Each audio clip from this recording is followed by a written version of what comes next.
नमस्कार, आपके साथ मैं हर्षा शर्मा। आज रामनवमी है, सभी को ढेर सारी शुभकामनाएं। जिस पल का राम भक्तों को लंबे अरसे से इंतजार था वो बस आने ही वाला है। आज अवधपुरी में राम का उत्सव है, राम का जन्मोत्सव है। पूरी अयोध्या सजकर संवरकर तैयार है प्रभु श्री राम के आगमन के लिए। 500 सालों के त्याग, समर्पण और तपस्या के बाद ये पहला मौका आया है जब भव्य मंदिर में विराजे रामलला का जन्मोत्सव भव्य तरीके से मनाया जाएगा। आज रामलला को सूर्य की किरणें भी स्पर्श करने वाली है, लेकिन सबसे पहले आपको रामनवमी के मौके पर रामलला के प्रथम दर्शन करवाना बहुत जरूरी है।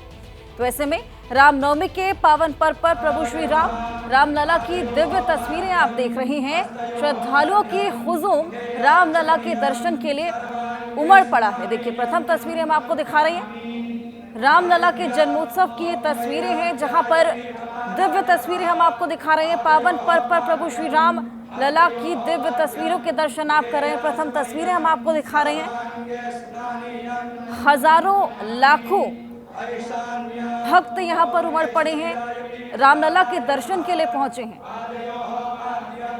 और देखिए किस तरीके से पूरे मंत्रोच्चार के साथ यहाँ पर पूजा अर्चना की जा रही है।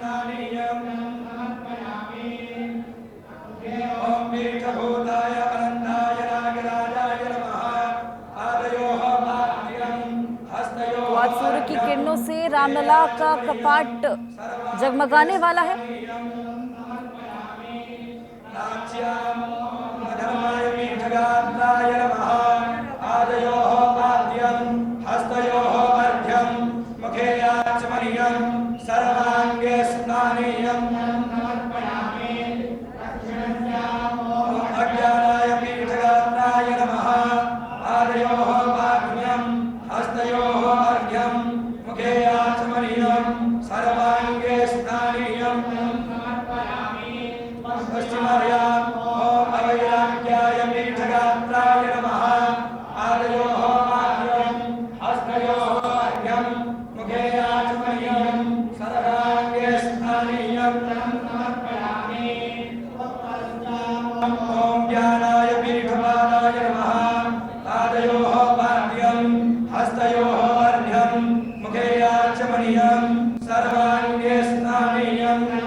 अयोध्या से प्रथम और पहली तस्वीरें सुबह की हम आपको दिखा रहे हैं। किस तरीके से लाखों श्रद्धालु वहां पर पहुंचे हुए हैं रामलला के जन्मोत्सव के लिए। और देखिए किस तरीके से उनका दुग्धाभिषेक भी किया जा रहा है।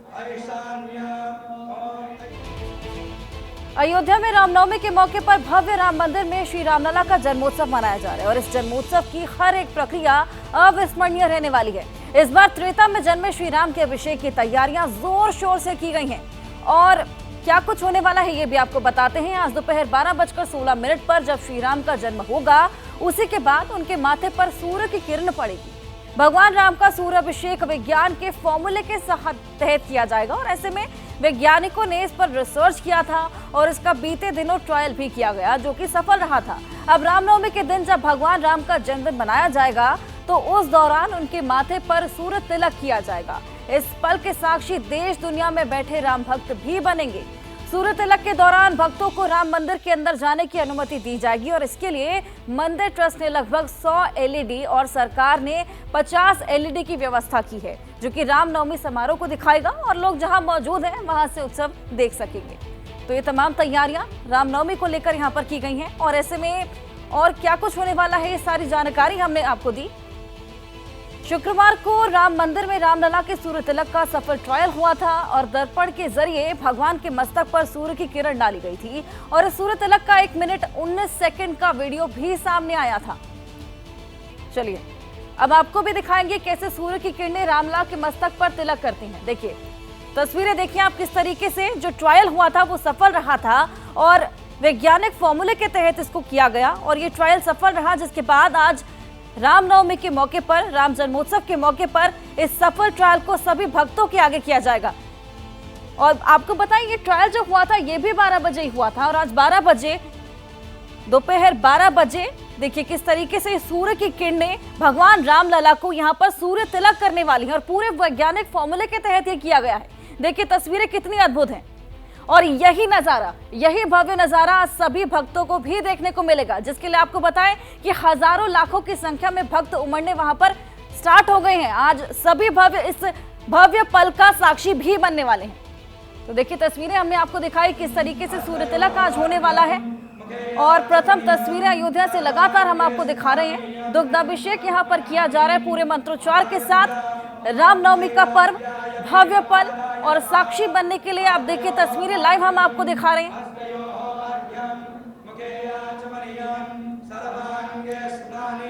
तो देखिए अयोध्या में किस तरीके से लाखों की संख्या में भीड़ उमड़ना शुरू हो गई है। भक्त यहाँ पर इस भव्य पल के साक्षी बनना चाहते हैं।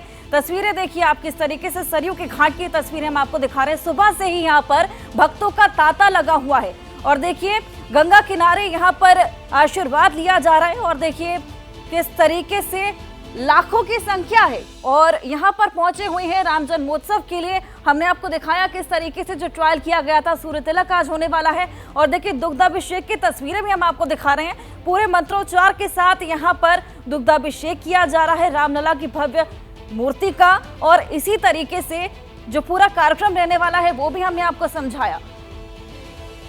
और चलिए अब आगे बढ़ेंगे, अब बात करेंगे 2024 के महासमर की।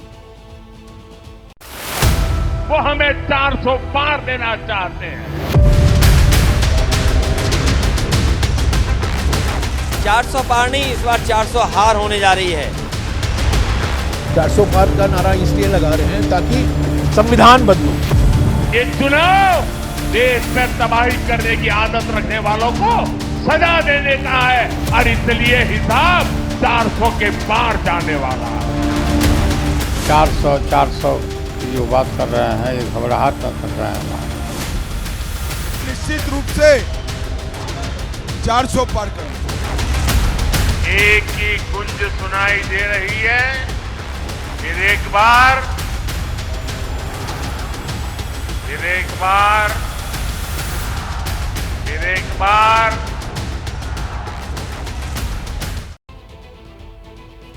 एबीपी न्यूज पर सी वोटर के फाइनल ओपिनियन पोल का फाइनल सर्वे आया। 543 में से एनडीए को कितनी सीटें मिल रही हैं और इंडिया गठबंधन के खाते में कितनी सीटें जाती दिख रही हैं, आपको हम यही दिखाने जा रहे हैं। और इसके अलावा यूपी, बिहार, महाराष्ट्र और पश्चिम बंगाल जैसे राज्य जो कि लोकसभा सीटों के हिसाब से हेवी वेट माने जाते हैं, वहां मामला कितना टाइट है इसका भी एनालिसिस करेंगे। दरअसल इन अकेले 4 राज्यों में 210 सीटें हैं और सर्वे कहता है कि यूपी, बिहार, महाराष्ट्र में बीजेपी को एडवांटेज है, जबकि बंगाल में अपना पिछला ग्राफ वो बढ़ाने वाली है। तो चलिए एबीपी न्यूज सी वोटर ने जो सर्वे किया उसके आंकड़े आपको बताएं। उसके मुताबिक एनडीए 373 सीटें जीतती हुई नजर आ रही है और जबकि इंडिया की बात करें, इंडिया अलायंस के पास 155 सीट जा सकती हैं, वहीं अन्य को 15 सीट मिलने का अनुमान है। हम ये मोटे तौर पर ओपिनियन पोल का एनालिसिस आपको बता रहे हैं और वोट शेयर का भी अपडेट आपको दे देते हैं। और ऐसे में देखिए कुल सीटें 543 सी वोटर के तहत ये पूरा सर्वे किया गया। किसकी कितनी सीटें हैं ये भी बता दें। एनडीए 373, इंडिया अलायंस के पास 155 सीटें जाती नजर आ रही हैं, वहीं अन्य के खाते में 15 सीटें जाती हुई यहां पर नजर आ रही हैं। तो 543 में से एनडीए 373, इंडिया अलायंस 155 और अन्य के खाते में 15 सीटें। ये पूरा एनालिसिस किया गया सारे राज्यों को मिला के। तो सी वोटर के सर्वे के तहत ये आंकड़े निकलकर सामने आए हैं। तो देखिए आंकड़े लगातार हम आपको दिखा रहे हैं और एबीपी न्यूज सी वोटर के सर्वे में वीआईपी सीट्स का रुझान भी चौंकाने वाला था। देश के दिग्गज नेताओं की सीट क्या कुछ कह रही है ये भी हम आपको बता देते हैं। ऐसे में देखिए सीटें कितनी थी ये हमने आपको बताया। अरुणाचल वेस्ट से बीजेपी के किरण रिजिजू जीत रहे हैं। देखिए वोट शेयर में हम आपको बताते चलते हैं। 543 कुल सीटें, किसके कितने वोट पड़ते हुए नजर आ रहे हैं। एनडीए 47%, इंडिया 40% और अन्य के खाते में 13% वोट जाते हुए नजर आ रहे हैं। और आप देखिए किस तरीके से एनडीए और इंडिया के बीच में यहाँ पर हालांकि कुछ खास डिफरेंस नहीं है, लेकिन एनडीए के खाते में 47%, इंडिया अलायंस के खाते में 40% और अन्य के खाते में 13% वोट प्रतिशत यहाँ पर पड़ता हुआ इस सर्वे के हिसाब से नजर आ रहा है।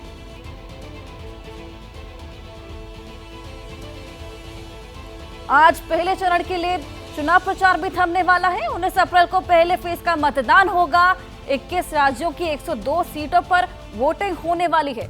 तो ये बड़ी खबर आपको बताएं कि आज पहले चरण के लिए चुनाव प्रचार थम जाएगा। ऐसे में 19 अप्रैल को पहले फेज का मतदान होने वाला है और 21 राज्यों की 102 सीटों पर वोटिंग होगी। तो 19 अप्रैल पहले फेज का जिस दिन मतदान होने वाला है और उसी को लेकर आज पहले चरण के लिए चुनाव प्रचार थम जाएगा और सभी दिग्गजों ने चुनाव प्रचार में अपनी ताकत झोंकी थी, लेकिन आज चुनाव प्रचार थमने वाला है क्योंकि 19 अप्रैल को पहले फेज का मतदान होने वाला है।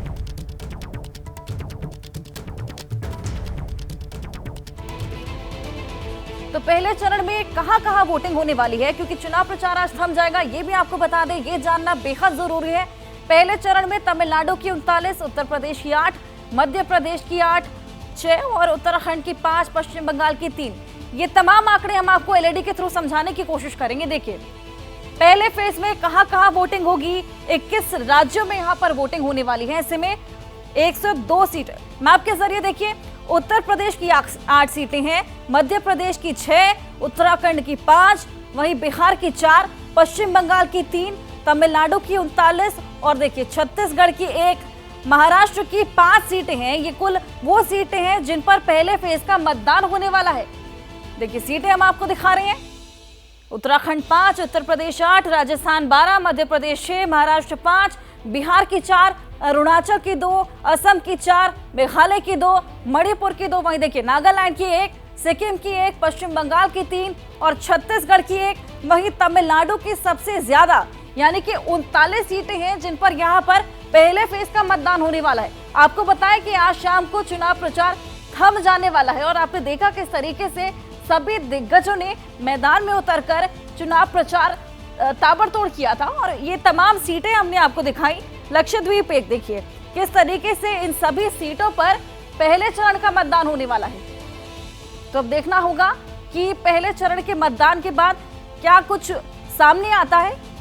वही देखिए डेटा के अंदर वाला डेटा ये बताता है कि 210 में से 77 सीट ऐसी हैं जहां या तो 1% या फिर 3% वाले वोट शेयर से कैंडिडेट आगे पीछे हैं।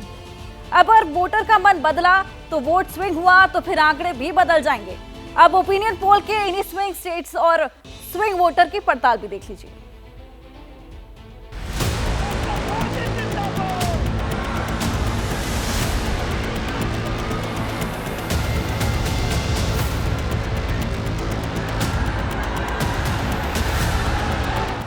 दिल्ली में बहुमत से राज करना है तो फिर उत्तर प्रदेश को साधना ही होगा। वक्त के साथ ये कहावत और दुरुस्त होती चलेगी। उत्तर प्रदेश देश का वो सियासी सूबा जिसके पास 80 लोकसभा सीटों की चाबी है। इस बार यूपी वालों का मूड क्या है? एबीपी न्यूज और सी वोटर का फाइनल ओपिनियन पोल क्या कहता है? इन 80 सीटों में से जनता की राय किसकी तरफ जाती दिखाई दे रही है? सबसे पहले वोट प्रतिशत आपके सामने 51% वोट शेयर एनडीए को जाता यहां पर दिख रहा है और 38% वोट शेयर इंडिया गठबंधन को मिल सकता है। इसी के अलावा 4% पर बीएसपी अपना कब्जा कर सकती है और 7% वोट शेयर अन्य के खाते में जाता दिख रहा है। उत्तर प्रदेश की वोट शेयर के लिहाज से पूरी तस्वीर आपके सामने रख दी है मैंने। अब आगे बढ़ते हुए जरा इन्हें सीटों में अगर हम कन्वर्ट करें, क्योंकि 80 सीटें हैं और 80 सीटों में से किसे कितनी सीटें, तो देखिए आपके सामने वो आंकड़ा भी जल्दी से रख देते हैं और ये बताएगा आपको मूड क्या है यूपी का, उत्तर प्रदेश की जनता का मिजाज इस वक्त क्या कह रहा है। तो आंकड़ा आपके सामने अब रख देते हैं हम, 80 सीटों में से किसे कितनी मिल रही है, किसके खाते में कितनी जा रही है। तो ये देखिए 73 सीटें एनडीए को मिल सकती है। यहां पर इंडिया गठबंधन को महज 7 सीटों से ही संतोष करना पड़ेगा उत्तर प्रदेश में और मायावती की पार्टी यानी कि बीएसपी का खाता नहीं खुल रहा है सर्वे के मुताबिक, लेकिन बड़ी जीत दर्ज करते हुए 73 सीटों के साथ एनडीए गठबंधन यहां बाजी मारता हुआ दिख रहा है। एनडीए 73 और इंडिया अलायंस 7। कहने को तो बीजेपी के लिए नंबर्स काफी कन्विंसिंग नजर आते हैं, लेकिन अंदर की बात क्या है? डेटा के अंदर का माइक्रो डेटा क्या कहता है? क्या यूपी में सभी सीटों पर एनडीए को भारी बढ़त है? क्या यूपी में इंडिया अलायंस वाकई काफी पीछे छूट गया? उत्तर प्रदेश में कितनी सीटों पर कांटे की टक्कर हो सकती है? यूपी में 1% वोट से कौन कौन आगे है? क्या 3% मार्जिन वाली सीटों पर खेल हो सकता है? सूर्य की किरणें कल अयोध्या में रामलला के मस्तक का विशेष अभिषेक करेंगी। लेकिन घमंडिया गठबंधन के लोगों को राम मंदिर से भी परेशानी है। जो लोग कभी भगवान राम के अस्तित्व पर सवाल उठाते थे, वो आज राम मंदिर पर कैसी कैसी भाषा बोल रहे हैं। एक समुदाय के तुष्टीकरण के लिए इन लोगों ने प्राण प्रतिष्ठा कार्यक्रम का निमंत्रण ठुकरा दिया। बीजेपी की लाइन क्लियर है। विकास के साथ राम मंदिर का मुद्दा जनता तक पहुंचाया जा रहा है। बार बार उसकी बात हो रही है। वैसे रैली में आरोप प्रत्यारोप एक तरफ, लेकिन ओपिनियन पोल का डायसेक्शन करना भी जरूरी है। आखिर वो कौन सी सीटें हैं जहां क्लियर मैंडेट दिखता है? वो कौन सी सीटें हैं जहां नेक टू नेक फाइट है, सिचुएशन टाइट है? ये समझने से पहले यूपी के बीते 2 लोकसभा चुनाव के नतीजों पर नजर डाल लीजिए। 2014 के लोकसभा चुनाव में यूपी की 80 सीटों पर एनडीए का शानदार प्रदर्शन रहा। एनडीए को 73 सीटें मिली, जबकि समाजवादी पार्टी को 5 और कांग्रेस के खाते में 2 सीट गई। बीएसपी का खाता नहीं खुला। 2019 में समाजवादी पार्टी और बीएसपी साथ मिलकर लड़े। इसके बावजूद बीजेपी प्लस को 64 सीटों पर जीत हासिल हुई, जबकि समाजवादी पार्टी और बीएसपी को मिलाकर 15 सीट, जबकि कांग्रेस को सिर्फ 1 सीट हासिल हुई। अब 2024 के लोकसभा चुनाव का फाइनल ओपिनियन पोल एक बार फिर 2014 जैसे नतीजों का संकेत देता है। लेकिन यूपी को लेकर सर्वे क्या बताता है? लोकसभा चुनाव के लिए यूपी के फाइनल ओपिनियन पोल के मुताबिक 80 में से 16 सीट ऐसी हैं जहां एनडीए और इंडिया अलायंस के बीच कांटे की टक्कर है। इन 16 में से भी 7 सीट ऐसी हैं जहां 1% वोट के मार्जिन से हार जीत तय हो सकती है।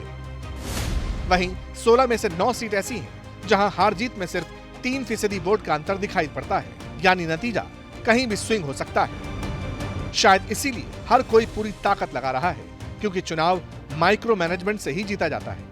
यूपी बड़ा राज्य है, सीटें सबसे ज्यादा है, इसीलिए वोटर्स को मैनेज और कन्विंस करने के लिए पार्टी और तमाम नेता स्ट्रेटेजी बनाकर काम कर रहे हैं। 400 पार नहीं, इस बार 400 हार होने जा रही है। भारतीय जनता पार्टी के प्रत्याशी जो मैनपुरी में आए हैं, वो पहले ही स्वीकार कर चुके हैं कि समाजवादी पार्टी यहाँ जीतेगी, और बीजेपी के कार्यकर्ताओं का मनोबल टूट गया है। वो अंदर ही अंदर निराश हैं कि कैसा प्रत्याशी उनके बीच में आया है।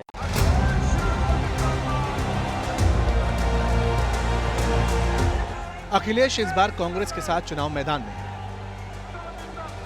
जोर पूरा है और मैनपुरी से पत्नी डिंपल यादव ने पर्चा भी भर दिया। इस बार पूरे देश के लोग तैयार हैं भाजपा को हराने के लिए, क्योंकि जिस तरह के उन्होंने वादे करे और जिस तरह की व्यवस्थाएं कहा कि लोगों तक पहुंचेंगी, वो आज नहीं है। आज देश 1.5 लाख करोड़ के कर्ज में डूबा हुआ है। सरकार के पास राजस्व नहीं है, रेवेन्यू नहीं है, वो युवाओं को नौकरी नहीं दे पा रहे हैं, रोजगार नहीं दे पा रहे हैं। कहीं ना कहीं किसान भी हताश है। डिंपल कॉन्फिडेंट है अपनी जीत को लेकर, मगर कांटे वाली सीटें हैं कौन सी? 3% और 1% का खेला क्या है? यूपी का स्विंग फैक्टर क्या है, ये भी समझाते हैं। ये देखिए, ये बड़ी तस्वीर उत्तर प्रदेश के आपके सामने है।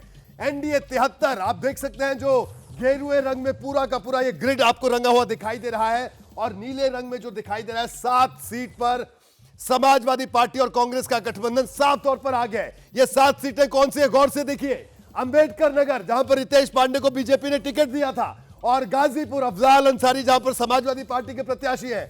इसके अलावा घोसी, जो कि सुभाषपा को बीजेपी ने सीट दी है। मैनपुरी, डिंपल यादव यहां से चुनाव लड़ रही है। इसके अलावा कन्नौज, अभी सपा ने यहां से प्रत्याशी घोषित नहीं किया कन्नौज से, लेकिन बीजेपी के मौजूदा सांसद सुब्रत पाठक यहां से प्रत्याशी है। रामपुर की बात करें, देखिए आजम का गढ़, आजम खान जेल में है, पूरा परिवार जेल में, और बिना आजम के वहां पर चुनाव हो रहा है, लेकिन उसके बावजूद रामपुर में समाजवादी पार्टी आगे दिख रही है।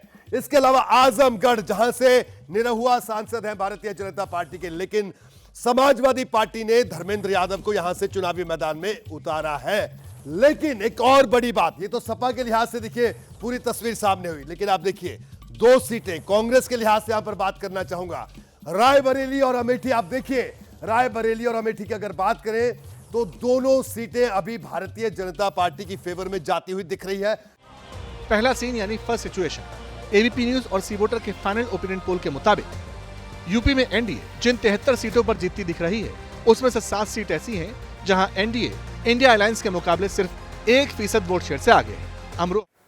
पूरी दुनिया के सामने ऐलान करके ईरान ने इजराइल पर हमला किया और अब इजराइल ने भी इंतकाम का ऐलान कर दिया है। ईरान को भी पता है कि इजराइल को छेड़ने का मतलब क्या होता है। ईरान का दावा है कि अभी इजराइल पर सबसे विध्वंसकारी अटैक बाकी है और इसी बीच पश्चिमी मीडिया ने ईरान पर संभावित हमले के टारगेट बता दिए। दावा किया जा रहा है कि नेतन्याहू की वॉर कैबिनेट ने टारगेट 6 को लॉक कर दिया है, इसलिए आज की रिपोर्ट में हम टारगेट 6 की मिस्ट्री को डिकोड करेंगे। देखिए इस रिपोर्ट में ईरान पर इजराइल की फाइनल स्ट्राइक का काउंटडाउन।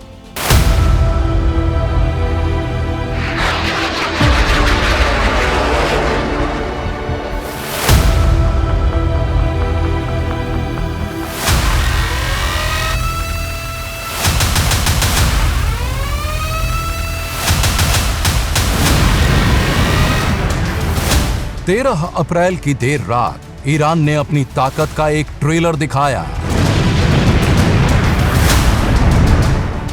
ड्रोन, क्रूज मिसाइल और बैलिस्टिक मिसाइल के ट्रिपल अटैक से मिडिल ईस्ट की मिनी सुपर पावर को दहला दिया। 3 दिन बीत गए, अब बारी इजराइल की है, क्योंकि नेतन्याहू की वॉर कैबिनेट ने निर्णायक तरीके से ईरान पर हमले को मंजूरी दे दी है। निर्णायक तरीके का मतलब है फाइनल स्ट्राइक।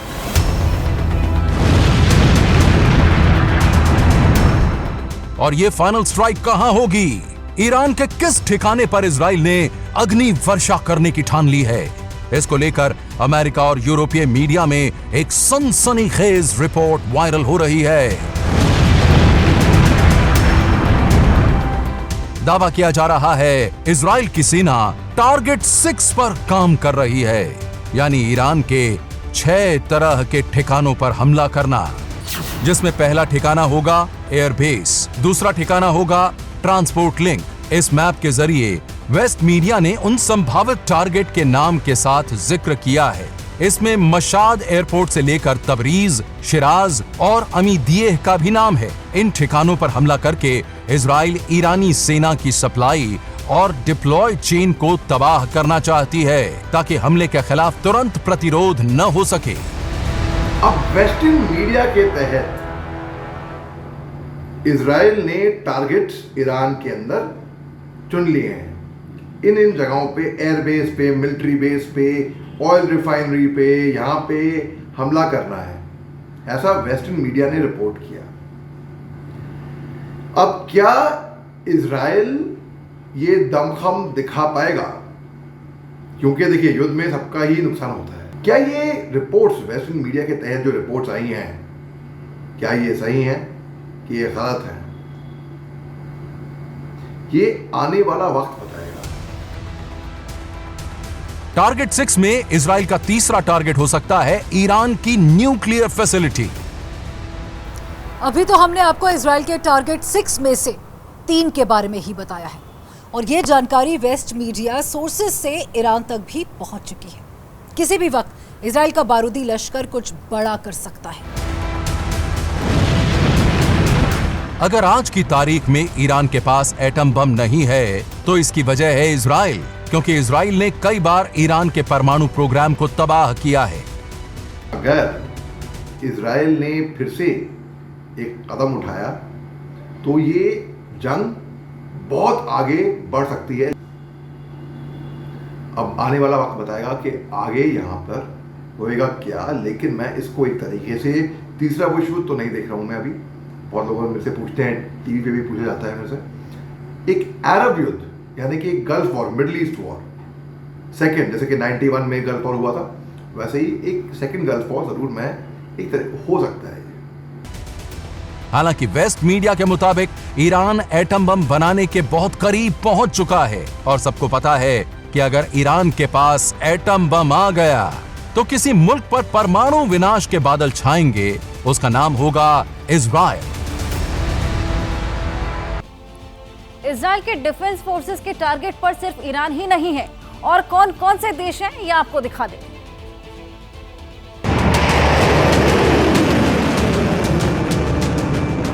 तेरह अप्रैल को सिर्फ ईरान की ओर से ही इजराइल पर हमला नहीं हुआ था।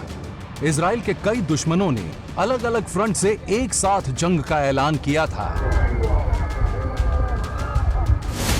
लेबनान की ओर से हिजबुल्ला, यमन की ओर से हूथी और इराक की पॉपुलर मोबिलाइजेशन फोर्सेस ने भी ईरान की रिवॉल्यूशनरी गार्ड्स का फुल सपोर्ट किया था और अपने अपने इलाके से इजराइल की ओर बारूद की बरसात की थी। इजराइल की एक खासियत, वो अपने दुश्मन को पाताल से भी ढूंढ लाता है।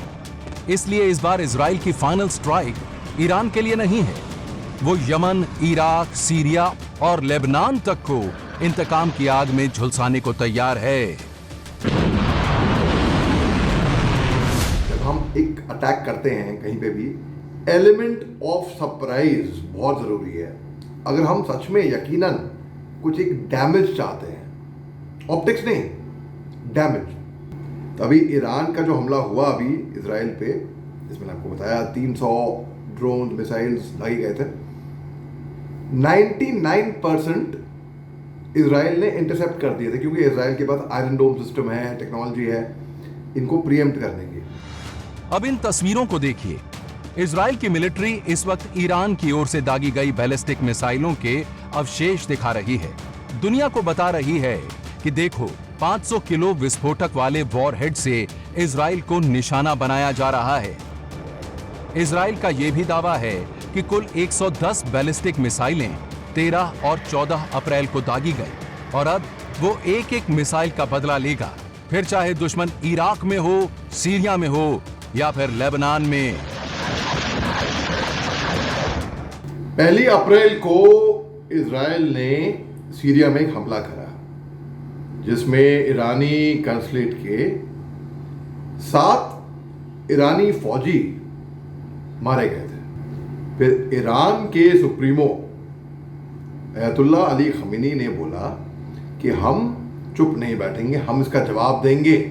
अब ईरान ने भले इसको मियां ऑप्टिक्स बोले या क्या बोले, ईरान ने 300 ड्रोन्स दागे, मिसाइल्स दागे।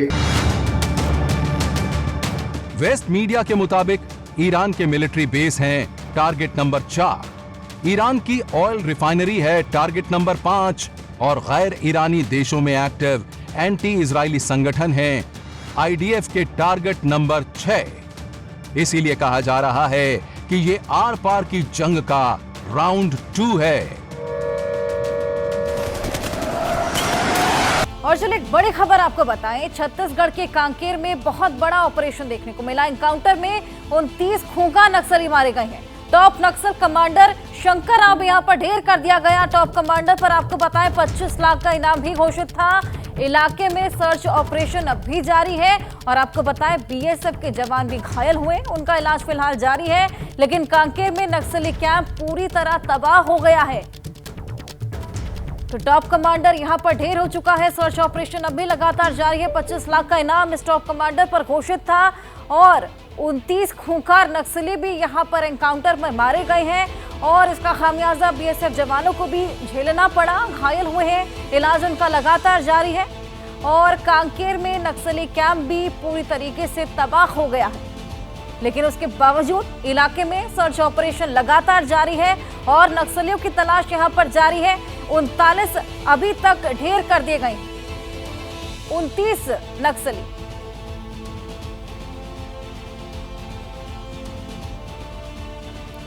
ग्राउंड जीरो से ABP news reporter JP Tripathi की एक्सक्लूसिव रिपोर्ट भी आपको दिखा देते हैं।